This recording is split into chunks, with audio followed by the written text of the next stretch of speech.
Praise the lord everyone. మీరు ఎప్పుడైనా ఆలోచించారా అసలు ప్రార్థన ఎలా చేయాలి, ఎలా చేస్తే ఆన్సర్ వస్తుంది అని?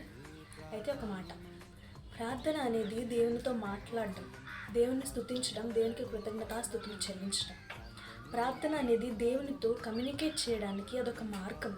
ప్రార్థన మనం ఎలా చేస్తామంటే, తండ్రి అయిన దేవునికి యేసుక్రీస్తు నామంలో పరిశుద్ధాత్మ ద్వారా మనం ప్రార్థన చేస్తాం. దేవుని యొక్క చిత్తానుసారంగా మనం యేసుక్రీస్తు నామంలో ఏదైతే అడుగుతామో దేవుడు మనకు అది తప్పకుండా అనుగ్రహిస్తాడు. అయితే మీ అందరికీ ఒక మెథడ్ చెప్తాను, ఇది ప్రార్థన చేయటం రాదు అన్న వాళ్ళకి తప్పకుండా యూజ్ అవుతుంది. అదేంటంటే ప్రే టాకోస్. టాకోస్ ఫుల్ ఫామ్ ఏంటంటే టీ ఫర్ థ్యాంక్స్ గివింగ్, దేవునికి కృతజ్ఞతాస్తుతులు చెల్లించటం. ఏ ఫర్ అడోరేషన్, దేవుణ్ణి ఆరాధించటం. సి ఫర్ కన్ఫెషన్, మన పాపాలని దేవుని దగ్గర ఒప్పుకోవడం. ఓ ఫర్ అదర్స్, మనం ఇతరుల కొరకు ప్రార్థించటం. ఎస్ ఫర్ సెల్ఫ్, మన కొరకు మనం ప్రార్థించుకోవడం. దేవుని వాక్యం తెలియచేస్తుంది కదా, ఎడతెగక ప్రార్థించండి అని. దేవుని యొక్క చిత్తానుసారంగా మనం కంటిన్యూగా ప్రార్థిస్తూ ఉంటే దేవుడు మనకి తప్పకుండా సహాయం చేస్తాడు. ఆమేన్.